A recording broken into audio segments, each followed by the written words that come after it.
صلوا على محمد وآل محمد.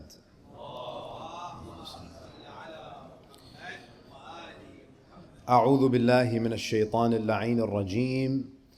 بسم الله الرحمن الرحيم. الحمد لله رب العالمين، ثم الصلاة والسلام على خاتم الأنبياء والمرسلين سيدنا ونبينا محمد وعلى أهل بيته الطيبين الطاهرين.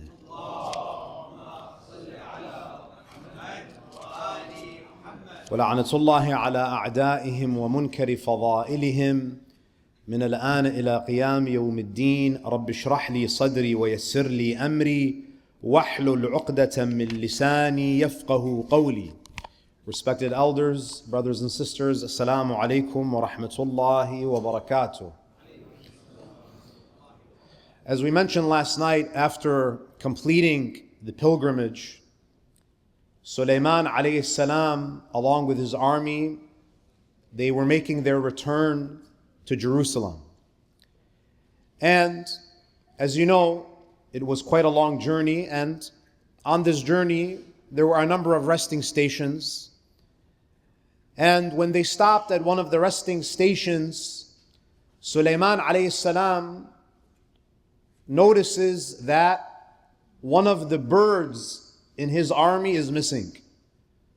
A very important bird, the hudhud, who according to the traditions was given the duty of finding water whenever they had settled at a resting station. Now, upon discovering the absence of the hudhud, Sulaiman alayhi salam essentially says, where is the hoopoe bird? And he says that this bird will be punished severely or slaughtered for its absence unless it can present an acceptable excuse for its absence. And as I mentioned last night, from these words we understand that Sulaiman alayhi salam had established a culture of discipline. If discipline is expected of birds, you can only imagine the type of discipline that would be expected of human beings in the army of Sulaiman. And this is something that's important for us to reflect upon, because sometimes as religious communities we can be quite undisciplined. Right? Aside from maybe the Khoja community, most communities, if the majlis is at 7, it means it's at 7:30. We lack this type of discipline. In the army of Sulaiman, there were expectations. Things needed to be done on time. They needed to be done efficiently. So, as Sulaiman is inquiring about the hoopoe bird, the bird appears and says that I've become aware of some information that you don't know. I've brought you certain news from the land of Sheba.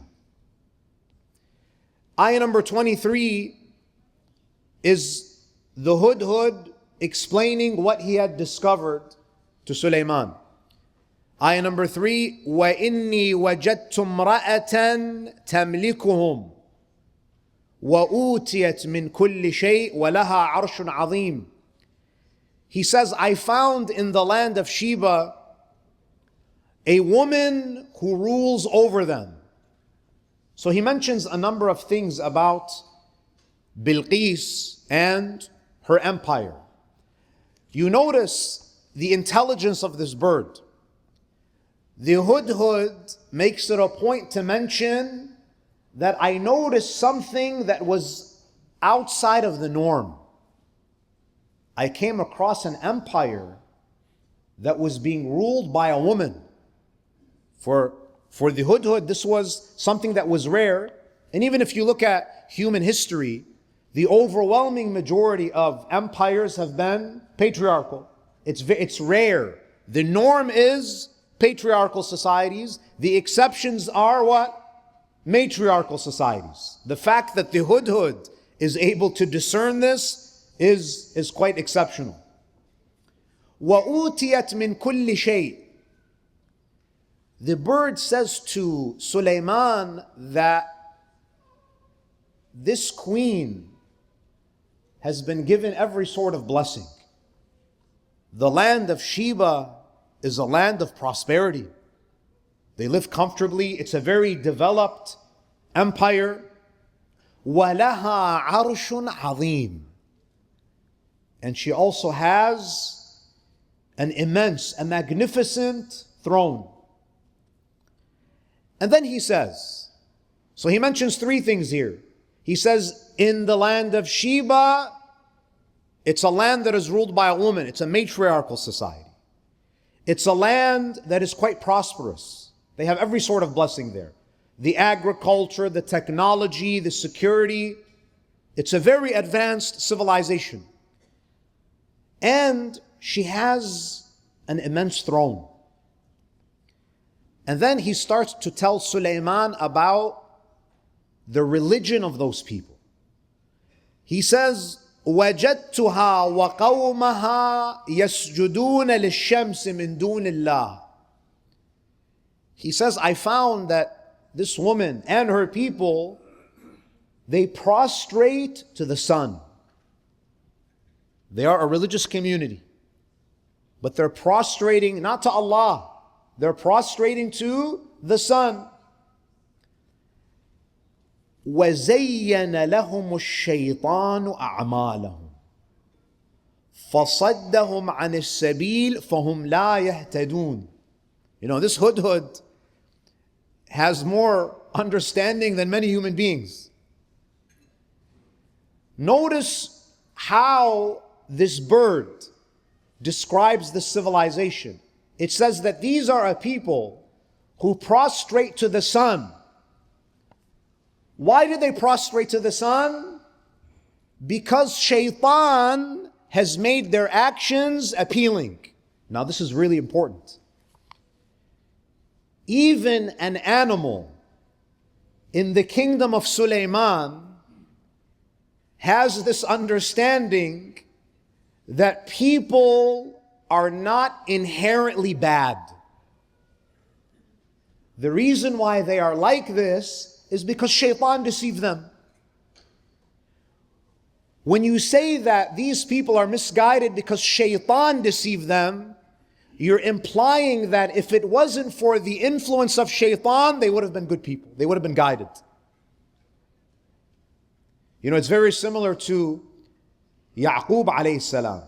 When he admonishes his sons, he says that shaitan has misguided you. He doesn't say that you are evil, you are wicked. No, you are a victim of shaitan. And this is important because this is how we should see people.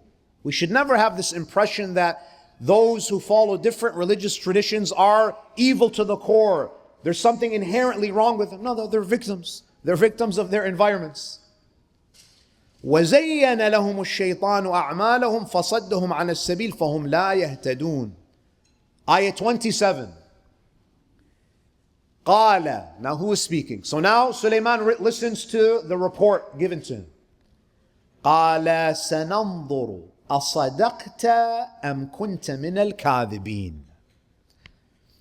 Sulaiman is given what you and I would call an intelligence report. An intelligence report from his own army. Does he just accept the intelligence at face value?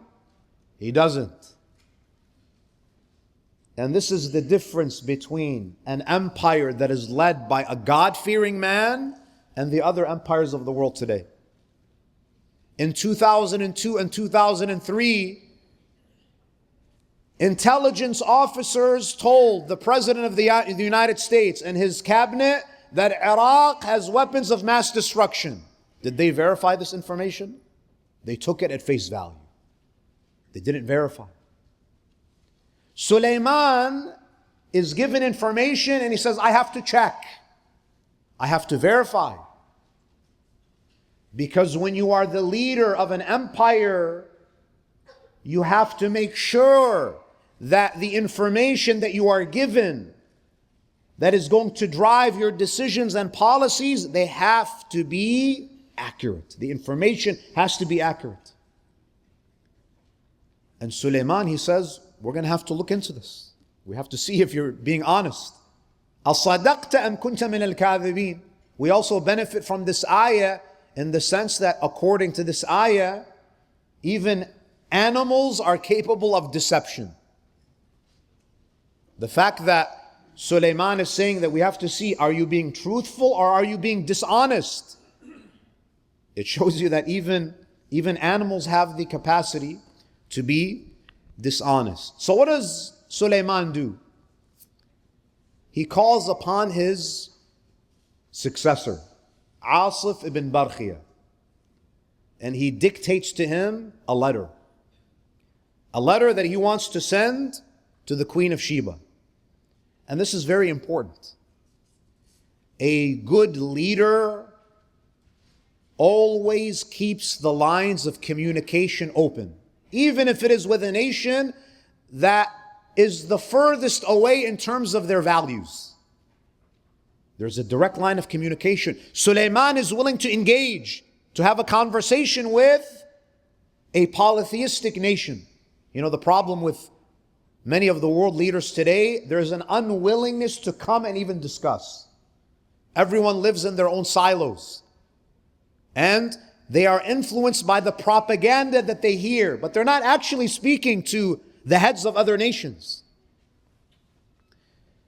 Ayah number 28, اذهب بكتابي هذا. After he dictates to Asif ibn Barkhia the letter, he says to the bird, to the hudhud, اذهب بكتابي هذا فألقه إليهم.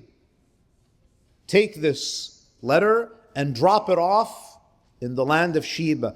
ثم تولى عنهم. And then retreat out of their sight. فانظر ماذا يرجعون. And see what their reaction is to my letter. Ayah number 29. قالت. So the Quran kind of fast forwards. And this is the beauty of the Quran. The Quran gets to the point. The Quran doesn't tell us what the date was and how long it took for the letter to arrive. Why? Because it doesn't matter. Don't become so obsessed with useless facts. Who cares? Allah wants, this is not a historic, this is not history. Allah is trying to convey important moral lessons. The letter is received. The hudhud drops the letter in the court of Bilqis. Ayah 29, قالت يا أيها الملأ إني ألقي إلي كتاب كريم. She speaks to her mala'. Her mala', the ministers, the advisors, those who are in her court. And the word mala' comes from the verb mala'a, which literally means to fill. And usually a king, a queen, they are surrounded. The rooms that they are in are filled with advisors and ministers and aides. So she says to them that I have received a gracious letter.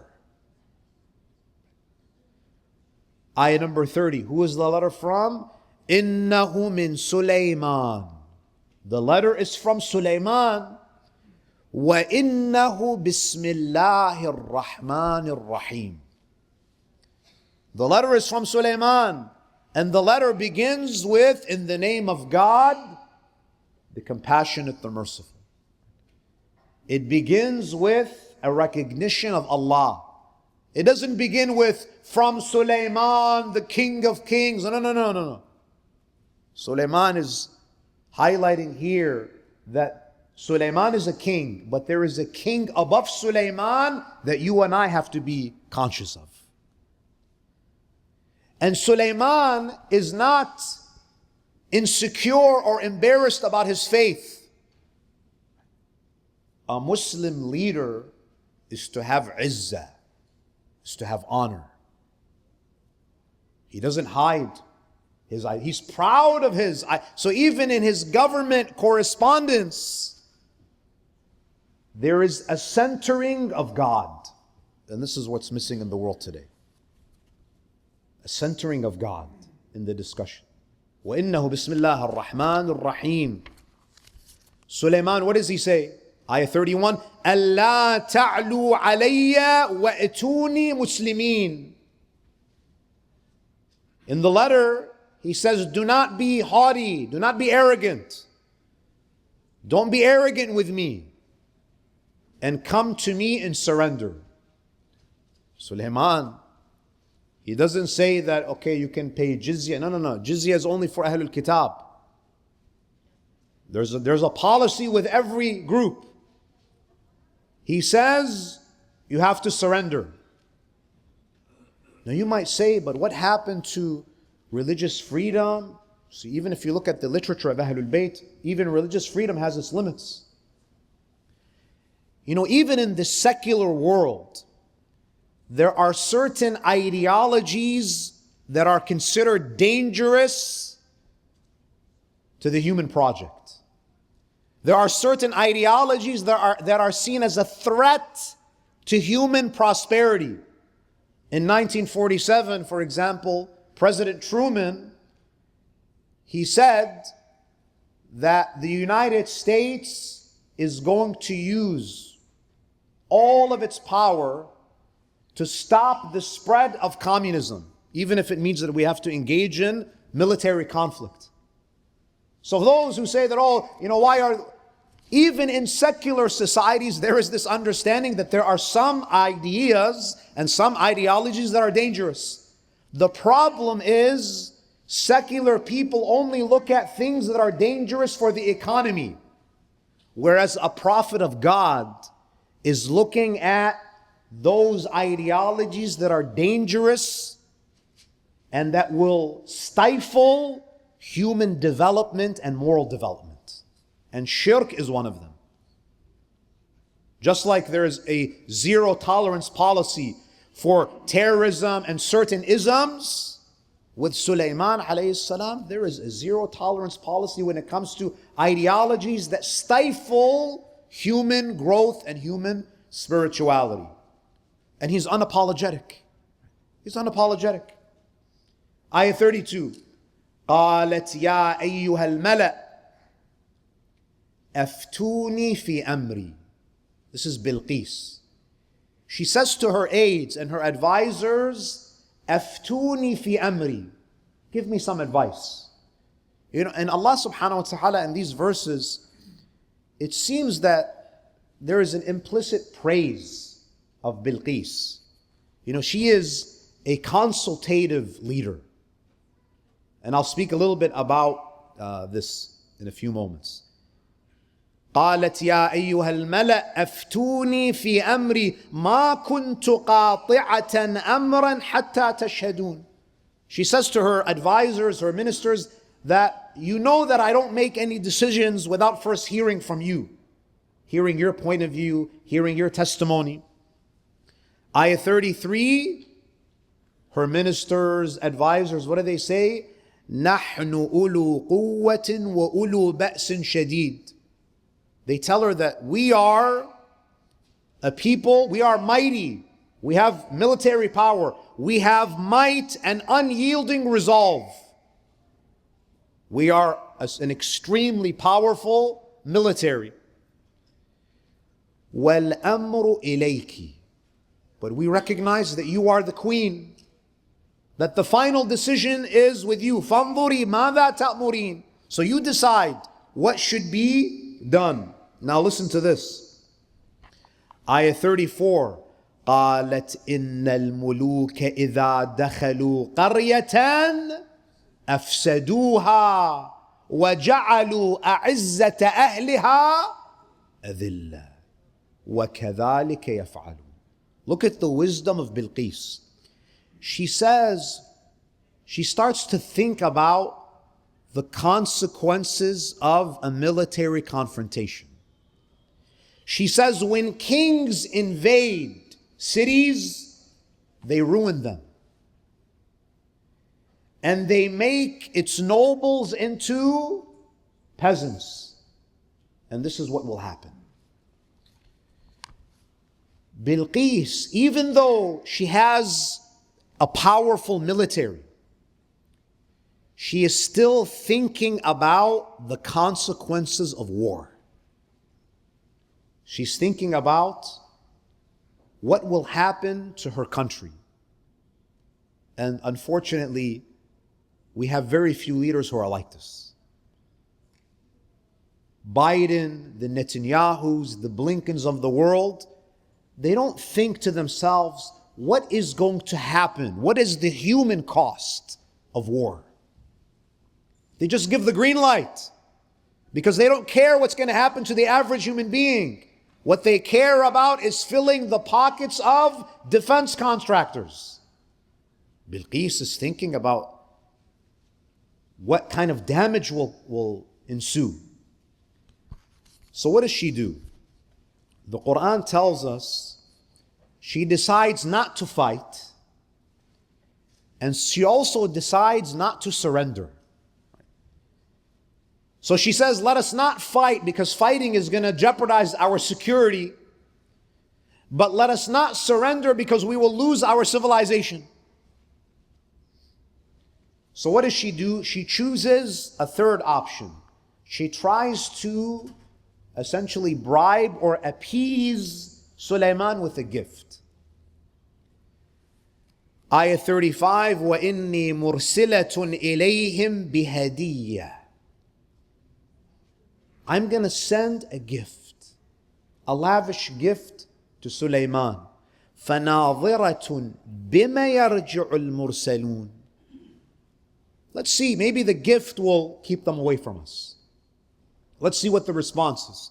So she sends a delegation to deliver lavish gifts. So she's in Yemen, she sends a delegation to go to Jerusalem and to deliver lavish gifts to Sulaiman alayhi salam. Ayah 36. فَلَمَّا جَاءَ Sulaiman. When they came to Sulaiman with the gifts, قَالَ أَتَمُدُّونِي بِمَالٍ فَمَا آتَانِ اللَّهُ خَيْرٌ مِمَّا آتَاكُمْ. Sulaiman says that, are you trying to pay a monetary tribute? Are you trying to appease me for rejecting my demand to surrender? He says, essentially, I have no need for this tribute because what Allah has given me is better than what Allah has given you. Nonetheless, you undoubtedly exult over the gifts of yours. Now look at a true Muslim leader. There are some Muslim leaders in the world today, they are so desperate to be acknowledged by certain Western powers that if Obama, if Trump, any of them gives them a gift, because they have an inferiority complex, that's enough. That's enough for them. Sulaiman, he says, you're trying to appease me with gifts? What Allah has given me is better. Meaning what? Sulaiman is not just talking about the material possessions. He's saying that Islam, our way of life, our ma'rif of Allah, Islam is superior to anything that you people have. How many Muslim leaders have this energy where they truly are proud of their faith? The majority of them, they have zero self-respect. They'll compromise to appease others, especially nations that they deem to be technologically advanced, because they see technological advancement as the ultimate barometer of success. Sulaiman says, what we have been given is superior. Ayah 37. Irji' ilayhim. Go back. فَلَنَأْتِيَنَّهُمْ بِجُنُودٍ لَا قِبَلَ لَهُمْ بِهَا. I will assemble an army that they could not withstand. وَلَنُخْرِجَنَّهُمْ مِنْهَا أَذِلَّةً وَهُمْ صَاغِرُونَ. And we will expel them. We're not going to be bribed. We're not going to be appeased. قال يا آية 38 قال يا أيها الملأ أيكم يأتيني بعرشها قبل أن يأتوني مسلمين. Sulaiman says to his advisors, to his court, which one of you can bring me the throne of Bilqis before she arrives? So there was a bit of back and forth. Bilqis sees that there's an escalation, that Sulaiman cannot be bribed like any other worldly king. This is a man who has integrity. This is a man who has principles. He's not going to sell out. So Bilqis decides to go with a delegation to Jerusalem. Sulaiman says, who can bring me her throne before she arrives? Ayah 39, قال عفريت من الجن أنا آتيك به قبل أن تقوم من مقامك. One of the jinn said to Sulaiman, I can bring the throne of Bilqis before you stand up from your seat. وإني عليه لقوي أمين. Ayah 40, قال الذي عنده علم من الكتاب. It seems that was too long for Sulaiman. The jinn says, I can bring it to you before you get up. Asif ibn Barkhiyah, not a jinn, his successor, who is described as having some knowledge of the book. He says what? أنا آتيك به قبل أن يرتد طرفك. I can bring the throne of Bilqis before you blink. And in an instant, Sulaiman sees the throne of Bilqis. And by the way, if this is the ability of someone who has some knowledge of the book, how about the one who has complete knowledge of the book, like Ali ibn Abi Talib salawatullahi alayhi.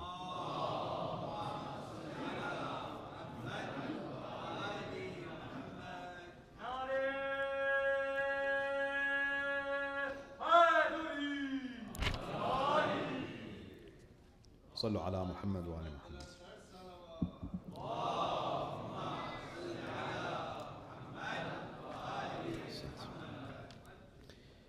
فلما رآه مستقرا عنده.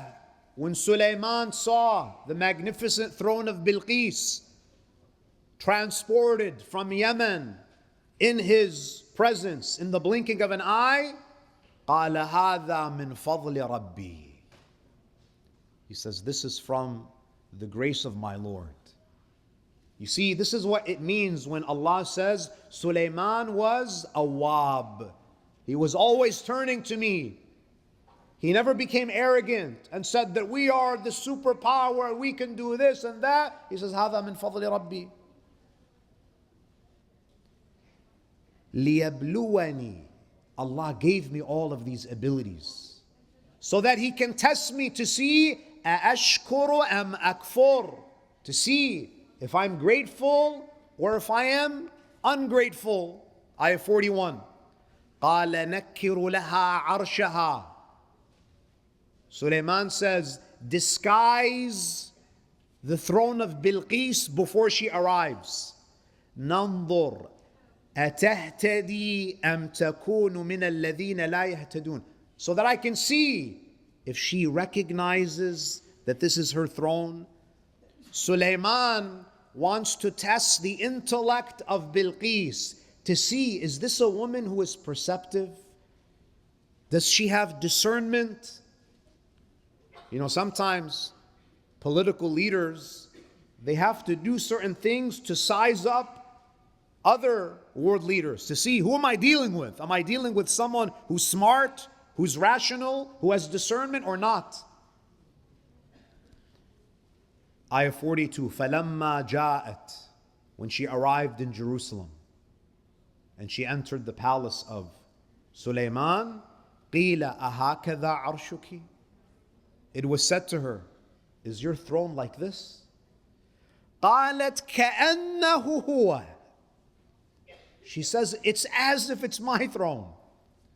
It was altered a little bit, but she was able to discern that even though there were some minor alterations, that this is my throne.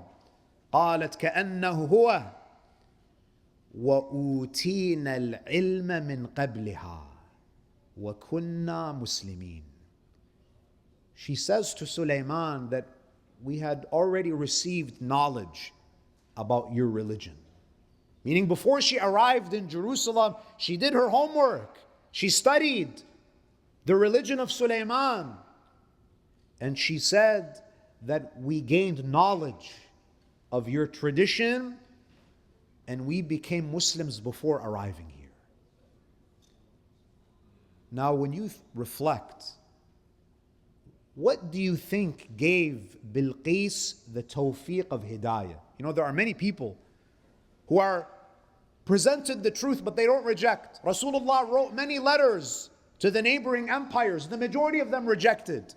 Why do you think Allah guided the heart of Bilqis?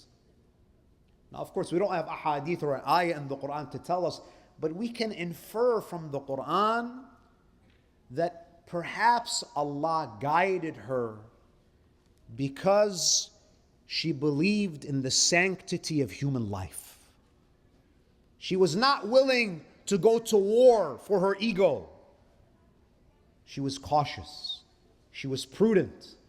And because she saved millions of lives potentially, because there was that consciousness in her, she was a person of morality, Allah subhanahu wa ta'ala, because of that goodness in her, Allah subhanahu wa ta'ala gave her the tawfiq of hidayah. And then Allah subhanahu wa ta'ala says, if I go to ayah 44, قِيلَ لَهَا ادْخُلِ الصَّرْحِ.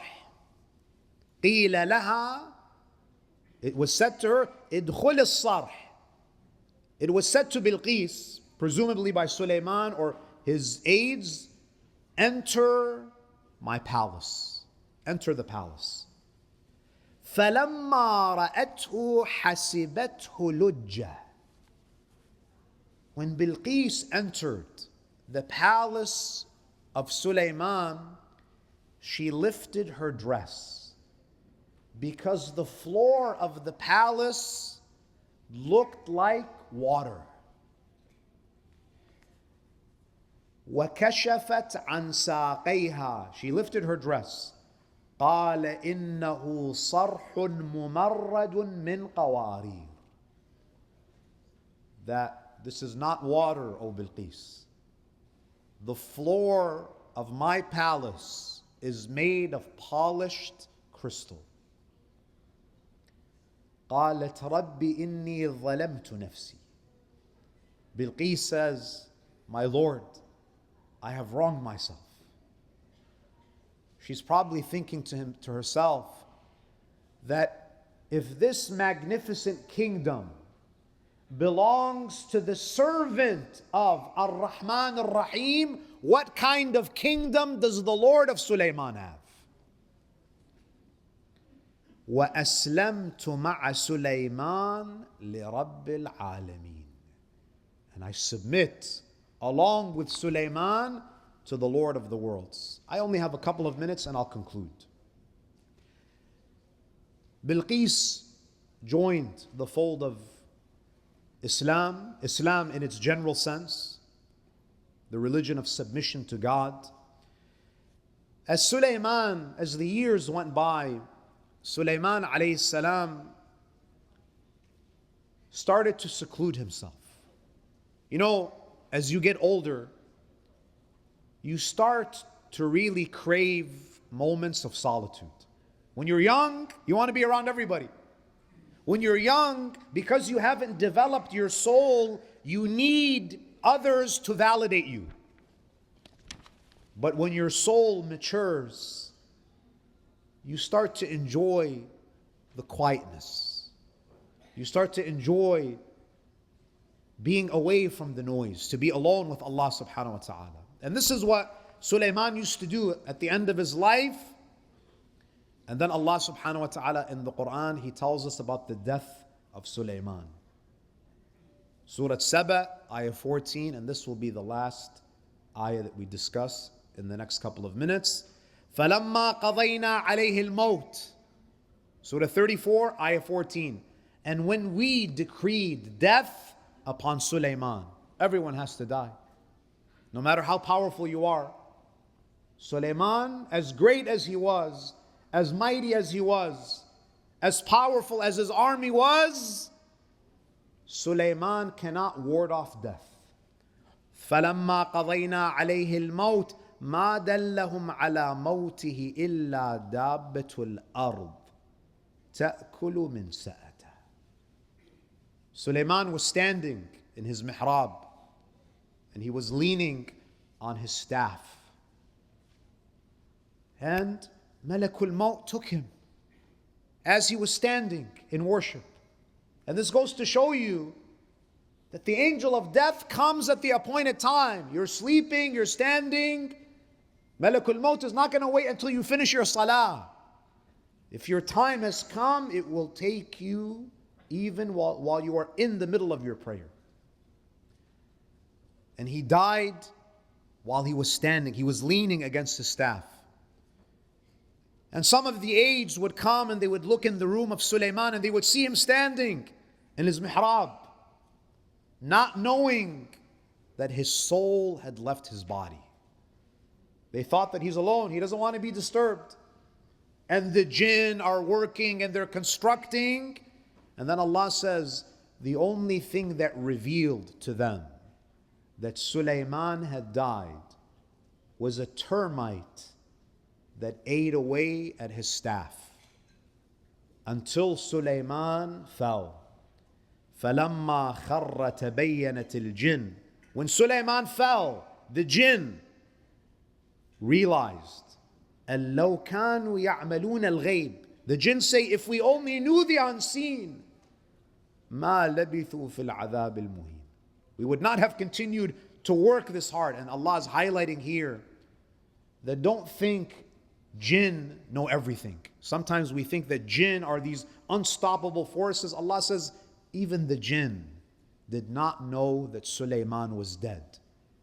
Because knowledge of the unseen is something that I give. I can deprive it from the jinn, I can deprive it from any human being.